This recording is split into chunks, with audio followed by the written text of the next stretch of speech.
Dikisahkan dalam Al-Quran Surah Al-Qalam ayat 17-33, bahwa sesungguhnya Allah Subhanahu wa Ta'ala telah menguji beberapa pemilik kebun. Pemilik kebun ini adalah seorang yang saleh, taat, dan patuh melaksanakan perintah Allah dan menjauhi segala larangannya. Setiap kali akan memanen hasil kebunnya, ia memberitahu orang-orang fakir dan miskin agar datang ke kebunnya dan langsung memberikan hak-hak mereka yang terdapat dari hasil kebun itu. Hingga saatnya tiba ia meninggal dunia, dan kebun itu diwarisi oleh anak-anak mereka. Kebiasaan itu pun terus dijalankan oleh pewaris kebun tersebut. Hasil yang senantiasa melimpah membuat mereka serba berkecukupan dan menjadi berkah tersendiri bagi orang fakir dan miskin saat itu. Hingga pada suatu ketika, pada waktu akan memetik hasilnya, mereka pun bermusyawarah, apakah tetap melakukan seperti yang telah dilakukan ayah mereka, atau membuat rencana baru.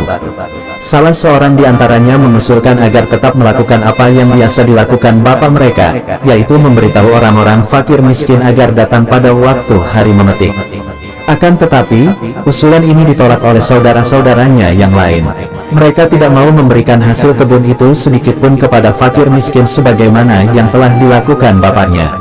Sekalipun telah diingatkan oleh saudara yang seorang itu akan bahaya yang mungkin menimpa, tetapi mereka tetap dengan keputusan untuk memetik hasil kebun itu, tanpa memberitahu lebih dahulu kepada fakir miskin, dan seluruh hasil kebun itu akan mereka miliki sendiri tanpa mengeluarkan hak-hak orang lain yang ada di dalamnya. Para ahli waris pemilik kebun itu mengingkari ketentuan-ketentuan yang biasa dilakukan bapaknya ketika hidup, setelah melihat kesuburan tanamannya dan kelebatan buah yang akan dipetik. Mereka pun yakin bahwa semua itu pasti akan menjadi milik mereka. Oleh karena itu, mereka bersumpah akan memetiknya pagi-pagi benar, agar tidak diketahui oleh seorang pun.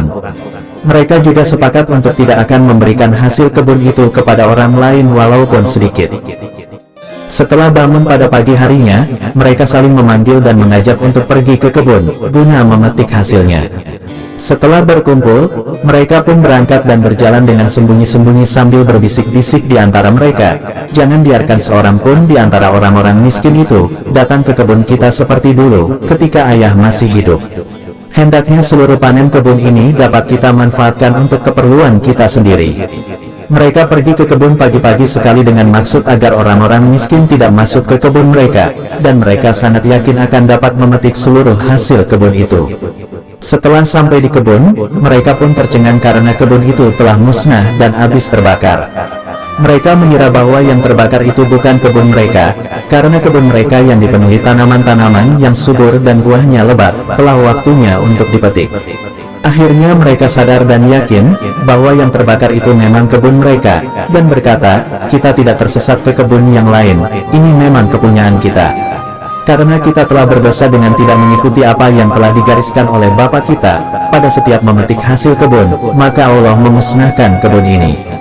Salah seorang di antara mereka yang pernah memperingatkan mereka sebelumnya berkata, bukankah telah aku anjurkan sebelum ini agar kita semua melakukan yang biasa dilakukan bapak kita dahulu, yaitu selalu bertasbih kepada Tuhan dan mensucikannya, selalu mensyukuri setiap nikmat yang telah dilimpahkannya kepada kita dengan memberikan sebagian dari hasilnya kepada yang berhak menerima, dan selalu berdoa kepadanya agar kita selalu dilimpahi berkah dan karunia-Nya. Akan tetapi, kamu sekalian tidak mengacuhkan sedikit pun anjuranku itu. Mereka kemudian saling menyalahkan dengan mengatakan, kamulah yang menganjurkan agar kita semua tidak lagi memberikan hak-hak orang kafir dan miskin yang biasa diberikan ayah kita dahulu. Mereka akhirnya mengakui kesalahan dan kehilafan mereka dengan menyatakan bahwa Allah membinasakan kebun itu bukan karena kezalimannya terhadap mereka, tetapi karena mereka sendiri yang telah menganiaya diri sendiri dengan tidak memberikan hak fakir dan miskin. Mereka lupa bahwa ketentuan dan kehendak Allah pasti berlaku tanpa seorang pun yang dapat menghalanginya. Maka pada malam hari, dengan ketetapan dan kehendak Allah, datanglah petir yang membakar seluruh kebun mereka. Tidak ada satupun yang tinggal, semua hangus terbakar. Kejadian tersebut terjadi ketika para pemilik kebun itu sedang tidur nyenyak, sehingga tidak seorang pun yang tahu bahwa kebunnya telah habis terbakar. Mereka lalai dan tidak ingat kepada Allah, Tuhan yang memberi rezeki kepada mereka.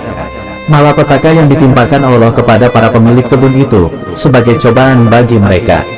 Cobaan itu sangat bermanfaat, sehingga mereka bertobat, dan menyesali perbuatan-perbuatan yang dilarang Allah.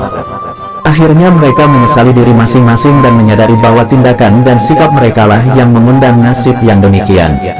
Mereka berkata, sesungguhnya kamilah yang bersalah. Kami telah melanggar garis-garis yang telah ditetapkan Allah dengan tidak memberikan hak-hak fakir miskin yang ada pada harta kami. Mudah-mudahan Allah menganugerahkan kepada kami kebun yang lebih baik dari yang telah musnah ini. Kami benar-benar akan bertobat, tunduk, dan patuh menjalankan perintahnya serta menjauhi segala larangannya. Semoga Allah menganugerahkan yang baik dan bermanfaat bagi kehidupan dunia dan kehidupan akhirat. Mereka juga berjanji tidak akan mengulangi perbuatan itu lagi, dan tetap taat kepada Allah serta tidak akan mengerjakan perbuatan-perbuatan terlarang lainnya.